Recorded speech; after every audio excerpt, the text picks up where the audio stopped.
Okay, alright, so welcome back to the third video in our PC12 comparison series. In this video, we're going to be starting the engines, and we're going to be following the checklist as well, or the procedure. And let's not waste any time, let's get started.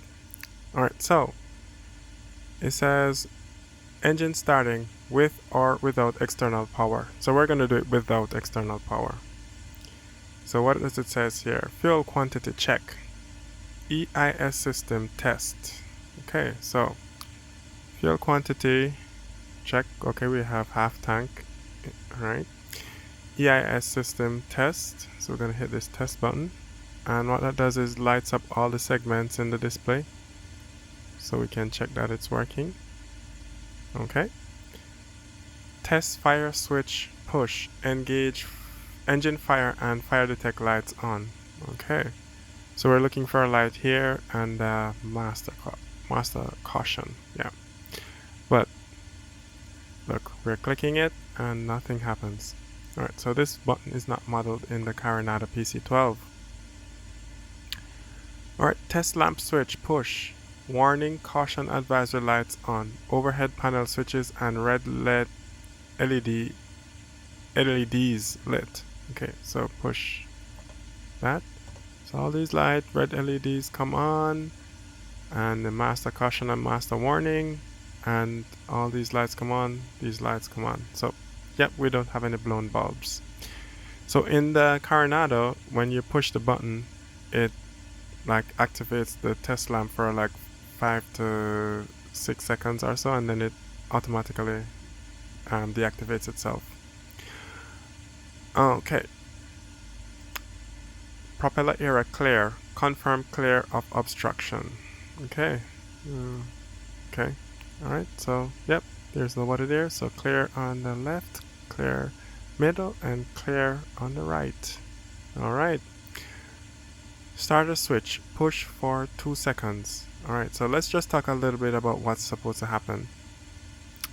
So we're going to push the starter button.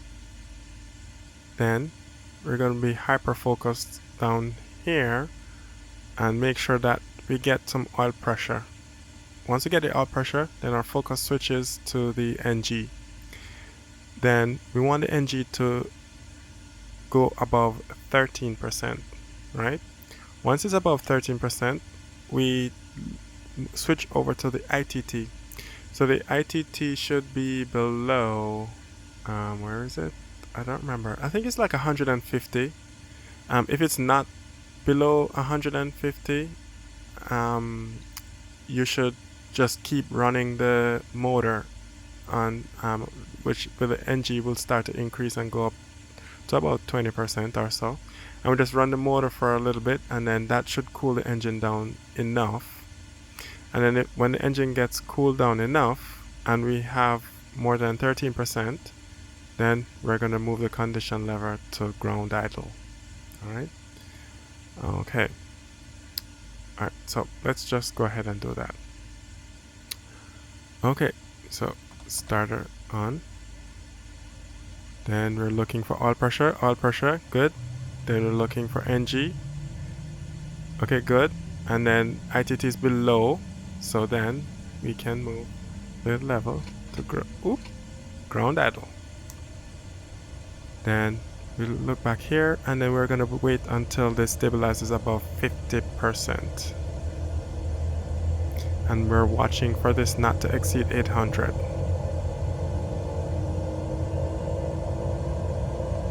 Okay, pretty close. 770.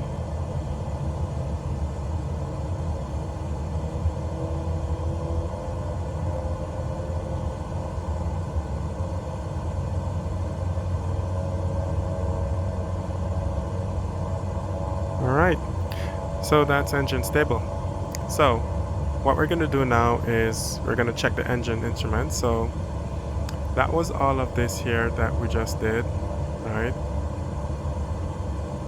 so if any of those bad things happened, would have move the condition level to cut off and then would have hit the starter interrupt button, right? Okay, so let's go down. So start sequence completed, right? Engine instruments checked. So the engine instruments are the torque, so we're in the green. The ITT is below 800, so we're good, we're in the green. The NG is in the green, and the oil temperature and pressure are in the green, so that's good. Okay, fuel totalizer reset. So this is gonna reset this here, so we're gonna hit reset. Okay, good. External power switch off if external power used. We did not use it. Generator 2 switch on. Check cause caution Gen 2 off is off. Okay, so this light over here, so Gen 1 and Gen 2, we're gonna switch on the generators and then these lights should extinguish. Alright, let's do that. So flip this up, Gen 1, and click on this one, Gen 2, and both lights are now extinguished. Good. Okay. Note, if the propeller RPM after startup is below 950, okay, RPM is 1023, that's good. Refer to para 368 in the emergency procedure section. If NG is below 60% after startup, refer to para 3611 in the emergency procedure section. So we have both above 60% and our RPM is above 950, so we're good. External power unit, if used, disconnect then off. Inverter bat Gen or Gen 1 check function, change selection. Alright, so I'm not sure how this test works really, but I think you're supposed to flip this switch and just make sure that everything is okay. But I don't think the switch is modeled in the Carenado PC12, so nothing happens. Alright. Okay. Avionics 1 and Avionics 2 bus switches on. Okay. Right. So we still have a negative amperage. Standby bus switch off. Okay. So with that, overhead panel lighting check. Instrument lighting advisor switch dim. Overhead panel lights dim. Okay, so if we go down here, it's the second one here, and we hit that goes to dim, and I guess the light should dim. I don't know, I don't see any change. Then test fire switch push check overhead panel switch lights go bright. So hit this fire, nothing happens, it's not modeled. Instrument advisory switch goes back to normal. Right, so okay. Radios and avionics as required. That's fine. ECS switch goes to auto. Temperature setting as required. So we'll fiddle with this thing here. It's not modeled. It can fiddle with the button, but it doesn't do anything. Cooling or heating system as required. So it's in Jamaica and we're hot, so let's hit the cooling system here. Okay, inertial separator open if operating on unprepared surface. So generally, I think you just open it once you're on the ground.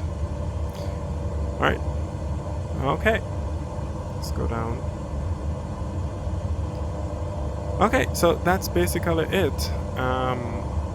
That's the standard procedure in the Carenado PC12. Now let's swap over planes and let's go and see how it works in SimWorks Studios PC12. Alright, see you on the other side. Alright, so we're now back in the SimWorks Studios PC12 and we're gonna do the before engine start procedure. Alright, so we're gonna do this as well without the external power and see how it goes. Alright, so fuel quantity check. Alright, so this is a little bit of a difference. by default, when the plane loads in the SimWorks Studios, the fuel quantity level is not shown, right? So you have to hit the reset button for that to show up. Okay, good. All right, so engine information system test. Okay, so we're gonna hit that. So we're gonna check the segments. So this is a lot slower in the SimWorks Studios. It gives you time to check through all the different ones, right? Okay. All right, so test fire switch push. All right, so let's do that. All right, so it says here, engine fire and fire detect lights on. So engine fire, right? I'm not sure where the fire detect light would be.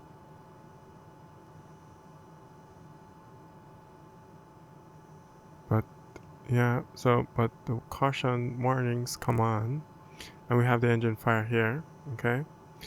All right, so we can deactivate that button. All right, so in the Carenado, well, the lamp button at least, you push it, it holds it automatically for 5 seconds. In this, you push it, it holds it until you push it again. All right, so test lamp switch, push, warning, caution, advisory lights on, overhead panel lights and red lights lit, LEDs lit, sorry. So all red LEDs are lit and all lights come on, and caution lights come on. The landing gear is already on. Yep, looks good. Okay, so that's good. Can switch that off. Propeller area clear. Confirm clear of obstruction. Okay, so clear left, clear center, clear right. Okay. And starter switch push. Okay, so as in the Carenado, we're gonna push the starter switch. We're gonna come down here. We're gonna look for engine oil pressure to build, and then if that's good, then we're gonna look for NG to go above 13%. And once that's above 13%, we're gonna make sure that the temperature in the engine is below, I think 150. I need to verify this, but I think it's 150. If it's above 150, we have to dry motor the engine and not introduce any fuel until the temperature comes below 150. All right, so, and then once that's good, we're gonna introduce fuel by moving the condition lever to ground idle. Then the NGs should start to increase and should stabilize above 50%. Once it's above 50%, we're good. We're going to also watch to make sure that the ITT does not exceed 800 degrees for 20 seconds. Or I think, limited to 5 seconds between 800 to 870. No, sorry. So monitor maximum of 1000 degrees seconds for only 5 seconds and between 800 and 870 for only 20 seconds.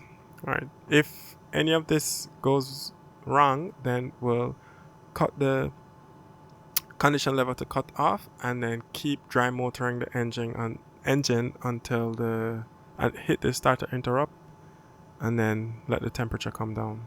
Right, I'm not sure if you should continue the dry motoring. Let's see. So if there is no increase in ITT or NG within 10 seconds of moving the condition level to ground, then condition lever cut off, refer to dry motor. Yeah, you should dry motor the engine. Yeah, if it overheats. Yeah.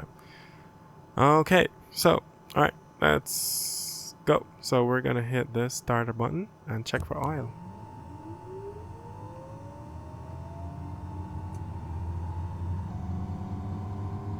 Okay, oil pressure, NG above 13, temperature below. So we're gonna introduce fuel.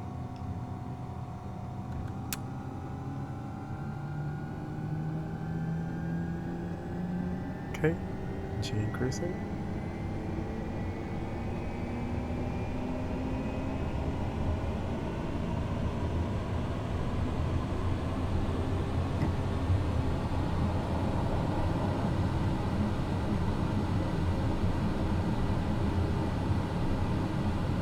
Alright, so we're above 50%. We're stable. RPM is above 950. That's good. ITT is below 800. Alright, so let's continue with the procedure. So, starter sequence completed. Engine instruments check. So that's our torque, green, 2.2. ITT. So see, the temperature in the SimWorks Studios looks more realistic to me. In the Carenado, it hovers right up at the maximum, which is kind of weird.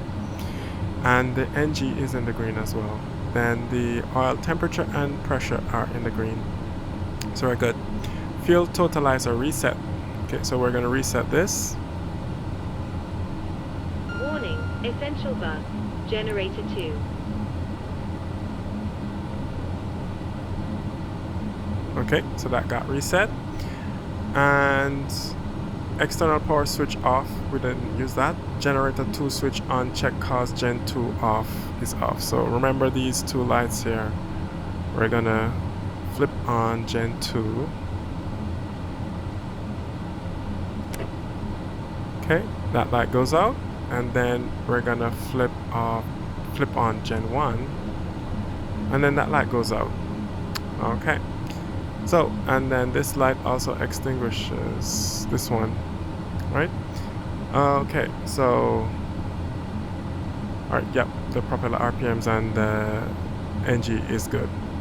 So, external power unit, disconnect, then off. Inverter bat Gen 1, check function, change selection. Okay, so this is the difference. I think this one is modeled because when we do this switch, see that? Yeah, look at this amps here. Yep. So it seemingly flips a switch, or it flips maybe like what do you call those things again? It's like an electronic switch. I can't remember, but yeah, electromechanical switch. So you flip a little switch and then that switches a bigger switch. I just can't remember the name right now.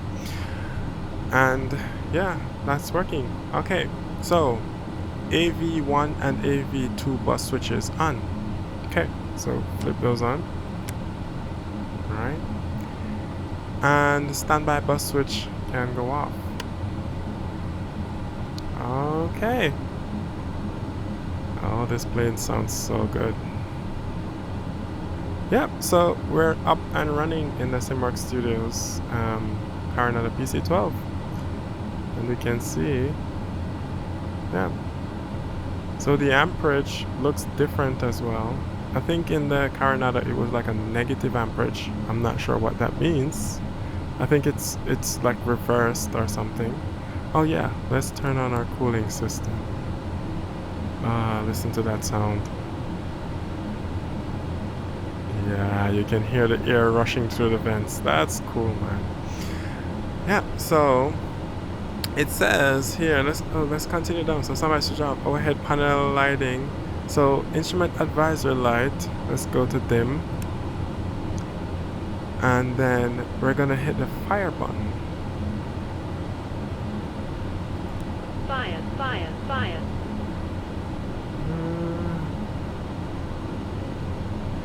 I'm not sure what's supposed to... Oops. Yeah. I'm not sure if something is supposed to change. I need to experiment with this some more, but yeah. Radios and avionics, ECS switch into auto, and temperature setting as required. This little knob here. I think this works. I don't know. Need to check it out. And cooling or heating system as required, and inertial separator open. Okay, so yep, there we go. So we're up and running. Alright, so those are some of the differences between the two.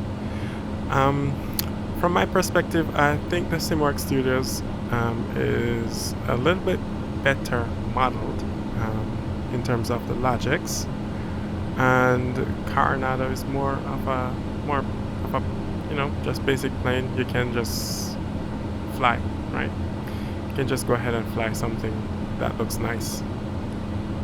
So, alright. I'm not sure what else I can do in terms of comparison. That's mostly it. Maybe I'll do a comparison of the exterior. Just check out the model, see what's going on there, see if there's any 3D differences and stuff like that, and see some of the options that come with the plane.